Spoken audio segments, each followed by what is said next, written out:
ವನ್ನು ಕೂಡ ಎದುರಿಸಿದ್ದಾರೆ. ಆ ಸಂಕಷ್ಟದಲ್ಲಿರುವಂಥ ಜನರ ನೆರವಿಗೆ ನಮ್ಮ ಸರ್ಕಾರ ನಿಲ್ತದೆ. ದಕ್ಷ, ಪ್ರಾಮಾಣಿಕ, ಜನಪರ ಆಡಳಿತವನ್ನು ನಮ್ಮ ಸರ್ಕಾರ ಕೊಡ್ತದೆ.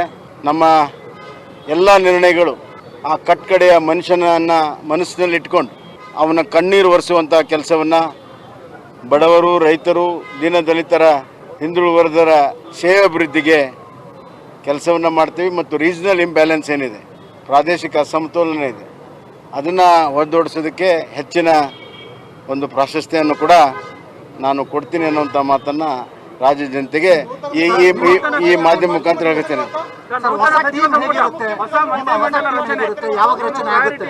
ಈಗ ಇಲ್ಲಿಂದ ನೇರವಾಗಿ ನಾನು ಕ್ಯಾಬಿನೆಟ್ ಹೋಗ್ತಾ ಇದ್ದೇನೆ. ಅಲ್ಲಿ ಹಲವಾರು ವಿಚಾರಗಳನ್ನು, ಎಲ್ಲ ಕಡತಗಳನ್ನು ಮಂಡಿಸೋದಕ್ಕೆ ಹೇಳಿದ್ದೇನೆ. ಇವತ್ತಿರುವಂಥ ಹಣಕಾಸಿನ ಒಂದು ಇತಿಮಿತಿಯ ಪರಿಸ್ಥಿತಿ, ಅದರ ಎಲ್ಲ ಹಿನ್ನೆಲೆಯಲ್ಲಿ ಚರ್ಚೆಯನ್ನು ಮಾಡಿ ಕೆಲವು ನಿರ್ಧಾರಗಳನ್ನು ತೆಗೆದುಕೊಳ್ಳುವ ಸಾಧ್ಯತೆ ಇದೆ. ಸವಾಲುಗಳು ಇದೆ, ಆರ್ಥಿಕ ಸಾಮಾಜಿಕ ಸವಾಲಿದೆ.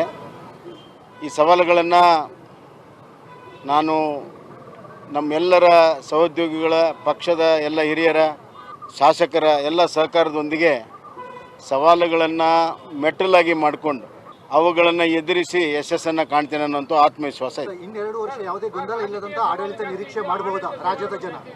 ಇವತ್ತು ಆರ್ಥಿಕ ಮತ್ತು ಸಾಮಾಜಿಕ ಸವಾಲುಗಳು ಜಾಸ್ತಿ ಇದೆ. ನಾವು ಹೇಳ್ತೇನೆ ಕೇಳಿ, ಎಲ್ಲರನ್ನೂ ಒಗ್ಗೂಡಿಸಿ ವಿಶ್ವಾಸಕ್ಕೆ ತೆಗೆದುಕೊಂಡು, ನಾನು ಮುಖ್ಯಮಂತ್ರಿ ಅಂತ ಅನ್ನೋದಕ್ಕಿಂತ ನಾನು ಎಲ್ಲರಲ್ಲೂ ಕೂಡ ಒಬ್ಬನು, I am first among the equals ಅನ್ನುವಂಥ ಭಾವನೆಯಿಂದ ನಾನು ಕೆಲಸ ಮಾಡ್ತೇನೆ. ಟೀಮ್ ವರ್ಕಲ್ಲಿ ಕೆಲಸ ಮಾಡ್ತೈತೆ ನಮ್ಮ ಸರ್ಕಾರ. ಹೀಗಾಗಿ ರಾಜಕೀಯ, ಆಡಳಿತಾತ್ಮಕ, ಆರ್ಥಿಕ, ಸಾಮಾಜಿಕ ಎಲ್ಲ ಸವಾಲುಗಳನ್ನು ಒಟ್ಟಾಗಿ ಎದುರಿಸ್ತೀವಿ.